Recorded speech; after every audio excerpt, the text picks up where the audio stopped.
మొన్నటిదాకా ఏదైతే గంజాయి, మద్యం బాటిళ్లతో దొరికిన పోలీసులు అక్కడ ఎవరో ఒక నిందితుడు వదిలేసి పారిపోతే అయి పట్టుకొనొచ్చారు.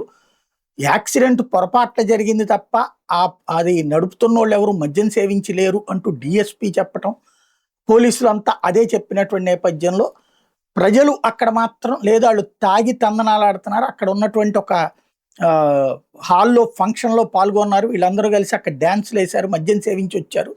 అది వాళ్ళిచ్చిన పార్టీ కూడా గ్రానైట్ వ్యాపారులు ఇచ్చిన పార్టీ. డబ్బులు కూడా పట్టుకొచ్చుకున్నారు. ఆ డిక్కీ తెరిచి చూపించమంటే చూపించకుండా దాచేశారు. సీఐ అయితే మమ్మల్ని అందరిని బెదిరించారంటూ పబ్లిక్ ఆ రోజున ఆగ్రహం వ్యక్తం చేసి చూసాం. అయితే ఇందులో పోలీసులని కావాలని ఇబ్బంది పెడుతున్నారు, అవసరమైతే కేసులు పెడతామని కూడా పోలీసులు ప్రకటించడం చూసాం.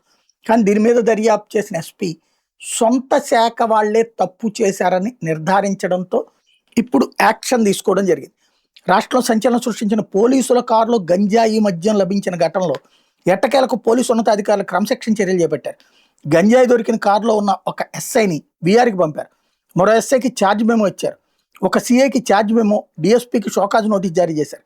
ప్రకాశం జిల్లా అద్దంకి మండలం శంకవరప్పాడు దగ్గర నెల 16వ తేదీ సాయంత్రం ఆటోని పోలీసులు ప్రయాణిస్తున్న కారు ఢీకొట్టడం, ఆ కారులో గంజాయి మద్యం లభించడం, అదే కారులో సంతమాంగళూరు బల్లికురప ఎస్ఐలో ఉండటం, ఈ ఘటన రాష్ట్ర వ్యాప్తంగా సంచలనం సృష్టించడం.